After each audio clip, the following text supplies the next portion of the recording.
উত্তর কলকাতায় এবার প্রকাশ্যে তৃণমূলের গোষ্ঠী কোন্দল। শান্তনু সেনের বাড়ির সামনে বিক্ষোভ দেখালেন তৃণমূলেরই কর্মীরা। সাসপেন্ডেড তৃণমূল নেতার বিরুদ্ধে বিক্ষোভ দেখালেন দলীয় কর্মী সমর্থকরাই।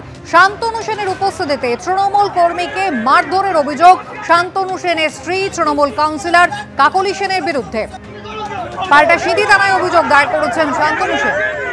যার বিরুদ্ধে অভিযোগ ডক্টর শান্তনু সেন, তিনি কি বলছেন এবার দেখুন। গতকালকে যে ঘটনা ঘটেছে, সরাসরি আপনার বিরুদ্ধে অভিযোগ, আপনি মারধর করেছেন। কাউন্সিলর আপনার স্ত্রী তিনি ছিলেন, তিনি মারধর করেছেন। বৃদ্ধা থেকে আরম্ভ করে বেশ কয়েকজন তারা অভিযোগ করছে আপনার বিরুদ্ধে গুন্ডাগিরির অভিযোগ।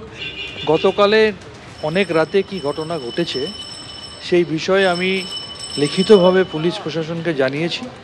স্থানীয় পুলিশ প্রশাসনের ওপর আমার পূর্ণ আস্থা রয়েছে। এই বিষয়ে আমি মিডিয়ার সামনে এর বাইরে আর একটি কথাও বলবো না। আর আমি কাউন্সিলরের বিষয়ে বলতে পারি, তিনি একজন প্রথিতযশা চিকিৎসক, তিনি একজন খুব বড় মাপের চক্ষু বিশেষজ্ঞ।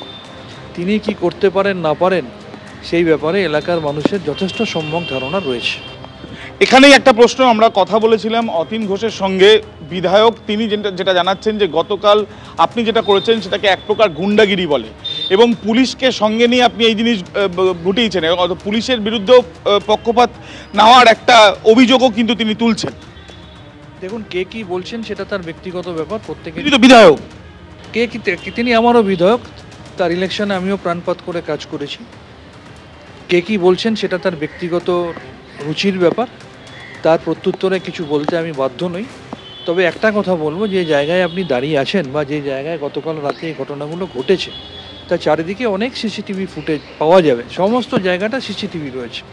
যদি পুলিশ একবার খতিয়ে দেখে তাহলে দেখতে পাবে যে গতকাল কারা সেখানে জমায়েত করেছিল, তাদের মধ্যে হাতে গোনা কটা এলাকার লোক আর কি প্রচুর সংখ্যক বাইরের লোক।